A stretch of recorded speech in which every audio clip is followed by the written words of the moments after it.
የራሱን ስራ ሲያቅተው አጀንዳ መቀስቀሻ ስለሚሆነው የኛ ወንበር ስላነሰ ነው እናንተ ለምን ስለመብታችሁ አልተንቀሳቀሳችሁም ይላል። ድሬዳዋ የኦሮሚያ ክልል አካል ነበረ በህገ መንግስቱ። ሶማሌዎች እና ኦሮሞዎች ወንድማማች ሆነው ለብዙ ዓመት ኖረዋል። ዝም ብለህ አንተ ገብተህ አጨማልቀህ ነው የምትወጣው እንጂ እውነት ነገር ምንም የምታደርገው ነገር የለም። እኔ ከንቲባ ነኝ። ኦሮሞም አማራም ሶማሌም የኔ ልጆች ናቸው፣ የኔ ብሔር ናቸው። እንደዛ ነው የማውቀው።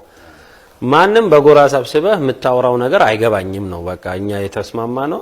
ከዛ በኋላ የትኛውም ስብሰባ ሲኖር አንድ ላይ እናምጣ። ለድሬዳዋ ከንቲባና ፖሊስ ኮሚሽነር አድርሱልኝ። እናንተ የሚያስጨንቃችሁ ለዘመናት ውሃ እየሰጣችሁ ዳቦ ድፎ እያደላችሁ የገነባችሁት ገጽታ ነው። እነዚህ ሁለት ፖሊሶች ግን በእናንተ ቅጣት ወደ ገጠር ተልከው በታጣቂዎች ተገለዋል። እናንተም በአስተዳደሩ የፖሊስ ኮሚሽን ገጽ ይሁን በከንቲባው ቢሮ የፌስቡክ ወይም የቲክቶክ ገጽ ዜና አልሰራችሁም። ቤተሰቦቻቸው እንኳን እግዚአብሔር ያጽናችሁ አላላችሁ።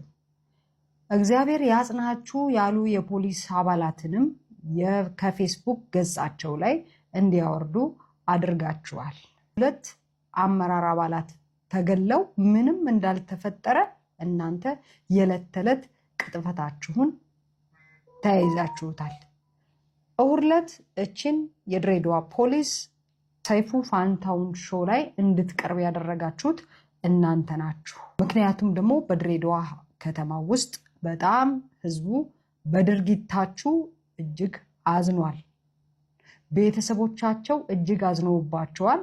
ገጽታችሁ እየተበላሸ ነው። ፌስቡክ ላይ ስለነዚህ ሰዎች እኔን ጨምሮ የተለያዩ የድሬዳዋ ልጆች እየጻፉ ይገኛሉ። የሚገርማችሁ እቺ ሰይፉ ፋንታውን ላይ የቀረበችው አማላይ ፖሊስ በሚል ነው። አይታችሁት ከሆነ ሰይፉ ፋንታውን ሲያደርግ የነበረው ቲክቶክ ገጿ ላይ ገብቶ የሰፈር ልጆች ይሁን ዘመዶቿ ይሁን ማን አስተያየት የሰጡትን ነው ሲያነብ የነበረው። በዚህ ደረጃ ሰይፉ ፋንታውን ወርዶ ተዘግዝቆ አይቼው አላቅም። ልጅቷ ግን ሜንሊ የመጣችበት ዋና ነገር ይህንን ለመናገር ነው። ሁሉንም በፍቅር ነው ከመሪዎቻችን ጀምሮ። ለምሳሌ ክቡር ከንቲባችን ከድር ጀዋር እናየዋለን። የተለያዩ ማለት አሁን እሱ ሃይማኖቱ ሙስሊም ነው፣ ነገር ግን የክርስቲያን እምነት በዓላት ላይ መንገድ ሲጠርግ በቃ በጣም ብዙ ነገር ውሃ ሲያድር ለቁልቢ ገብርኤል ምናልባት ሶሻል ሚዲያ ላይ ካያችሁ ከክቡር ኮሚሽነር አለሙ መገራ ጋር በመሆን ውሃ ሲያድሉ የነሱ ሃይማኖት ሆኖ አይደለም፣ ግን በቃ ፍቅርን ያስተምራሉ፣ መከባበርን፣ መወራረስን ያስተማሩን ነው።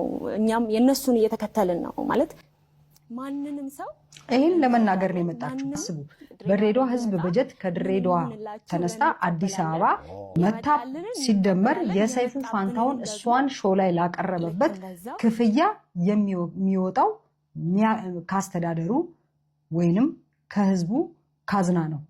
እነዚህ ሰዎች ለ5 ዓመታት በተከታታይ ዳቦ በማደል የገብርኤል መንገደኞች ሲመጡ ውሃ በማደል ወደ ጅቡቲ የሚሄዱትን ሹፌሮች እያስቆሙ ውሃ በማደል ነው መናቃቸው። እንደ ፖሊስ ኮሚሽነር ሆነ እንደ ከንቲባ መንግስት በሰጣቸው የስራ መደብ መግለጫ መሰረት ውሃ ማደል ወይም ደግሞ ዳቦ ድፎ ማደል የሚል የለውም። እነሱ የገነቡት በመንግስት በጀት በመንግስት የስራ ጊዜ መንግስት እየከፈላቸው በየሰፈሩ በየመንደሩ እየሄዱ በየባህላቱ በተለይ ኦርቶዶክሳውያን በሚያከብሩት ባህላት እየተገኙ ውሃ መስጠት፣ ዳቦ ድፎ መስጠት፣ ይሄ ነው የነሱ ስራቸው። መንግስት የሚከፍላቸው በሺዎች የሚቆጠሩ ብር የቲክቶክ ቪዲዮ ለመስራት ውሃ ለማደል እዚህ እዛ ለማለት በየሰፈሩ ለማውደደል ሳይሆን ህዝብ ሊያገለግሉ መሰረት ሚዲያ ላይ የተፈናቀሉ የልማት ተነሺዎች ናቸው የተባሉ የድሬዳዋ ከተማ የገጠሩም የከተማውም ነዋሪ ከንቲባውን ማግኘት አቃተን፣ የሚያናግረን ሰው አጣን በማለት መሰረት ሚዲያ ላይ ብሶታቸውን ሲያቀርቡ ሰምተናቸዋል። ለማቅረብ ብንሞክርም ቢሮአቸውን ማግኘት አልቻለም ሲሉ የከተማው የልማት ተነሺዎች ለመሰረት ሚዲያ ተናግረዋል።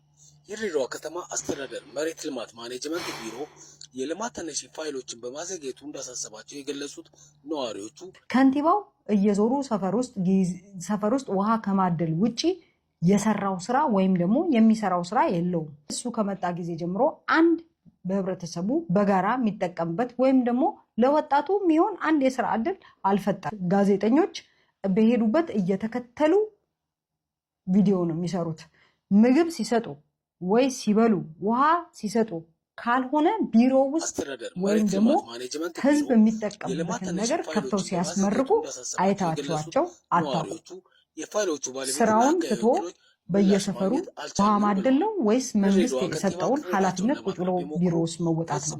እነዚህ መሰረት ሚዲያ ላይ አቤቱታ ያቀረቡ የድሬዳዋ ነዋሪዎች በከንቲባው ጠባቂዎችም ድብደባ እንደሚደርስባቸው ተናግረዋል። ስለነዚህ በግፍ ስለተገደሉ የድሬዳዋ ፖሊስ አባላት ይጣራ፣ ፍትህ እንጠይቃለን።